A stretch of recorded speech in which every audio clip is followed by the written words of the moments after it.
Trevor's new whistle. One beautiful autumn morning, Trevor the traction engine was hauling a trailer of logs out of the vicarage orchard where he lived. He gave a long toot from his whistle. He always liked doing this, especially whenever he greeted someone. "Morning, Boko!" Good morning to you too, Trevor. But then there was trouble. Trevor, and more importantly his driver, Jem Cole, hadn't noticed a tree with a low-hanging branch was in their way. The branch snapped, landed on top of Trevor, and knocked his whistle off. Jem went down to take a look at it. Well, that's torn it. Your whistle's been damaged, Trevor. Oh no! Now what are we going to do? We'll just have to go back to the orchard, old boy. I'll ask Farmer Finney if Terence can take the logs while I try to fix your whistle. Okay, Jem. So Jem drove Trevor all the way back to his yard. But he couldn't fix the whistle in time for Trevor's next job, so he had to find a temporary replacement. When he came out of his workshop, Trevor could see that Jem was holding an old steam whistle. Well, Trevor, I've got good news and bad news. The good news is, I found a new whistle for you. The bad news is, it's not one you'll be used to. What do you mean by that, Jem? Well, this is a really loud whistle, you see. And Jem gave the whistle a blow to prove it. Trevor jumped in surprise. Oh, bubbling boilers! That was loud! I don't know if I like the idea of having this whistle.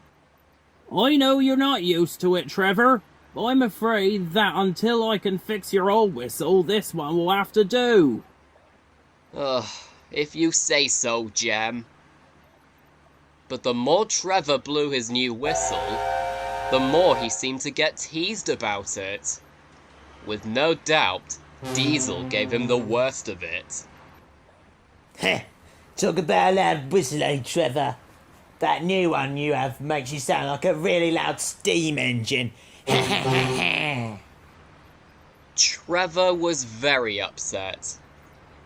He felt incredibly embarrassed about his new whistle, but being laughed at by Diesel was the worst of all.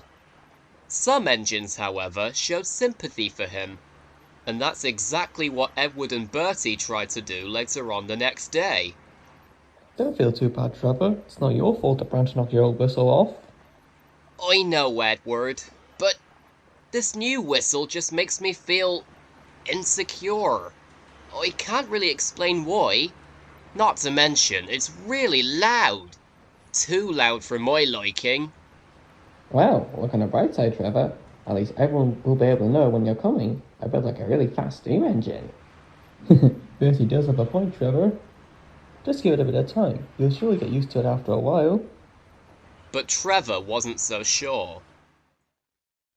A couple of days later, Trevor was working in the orchard when he noticed a massive tree had fallen onto the line.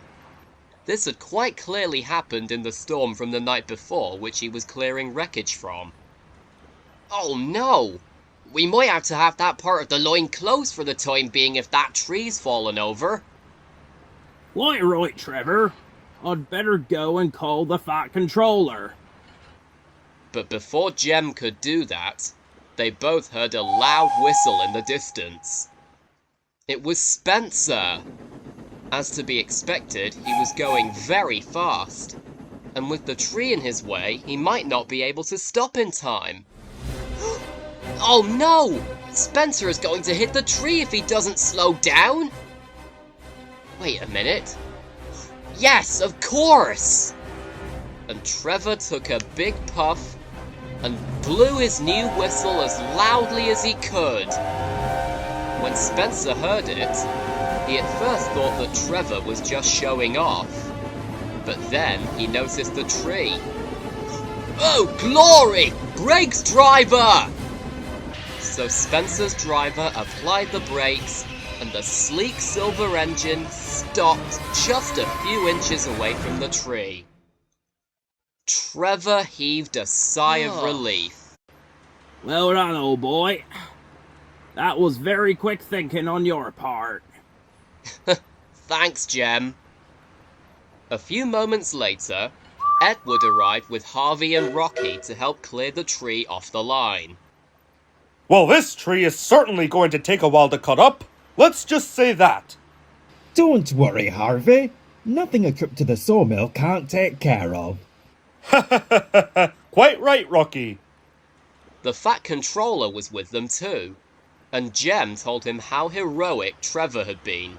Trevor, I must thank you for how heroic you were today. Any reward you suggest is fine by me. Well, actually, sir, I have one myself. You'll be happy to know, Trevor, that I'm close to finishing your old whistle, so you should have it back in a few very short days. Trevor's eyes lit up when he heard this news. Oh, thank you so much, Jem. I can't tell you how happy I am to hear that. Thank you. Your Grace.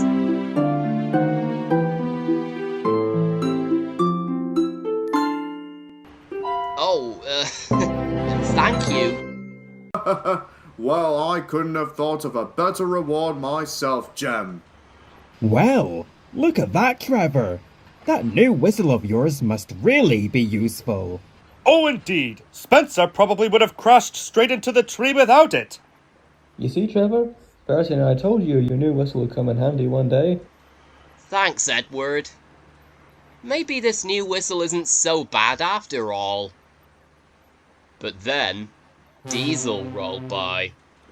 New whistle talk again, is it? I'm not really surprised you weren't keen on it, Trevor. Might be the loudest whistle I've ever heard. Glad I don't have one at all, let alone one that loud.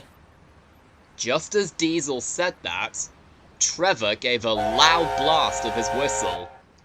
Diesel was so frightened that he hurried away faster than he'd arrived. All the engines laughed. Well, Trevor, I guess that whistle proved to be good for other things, too. Yeah, like getting rid of a nasty old Diesel. Trevor now had a newfound respect for his temporary new whistle. He felt much more confident using it now. But secretly, he was going to be very happy when he got his old whistle back.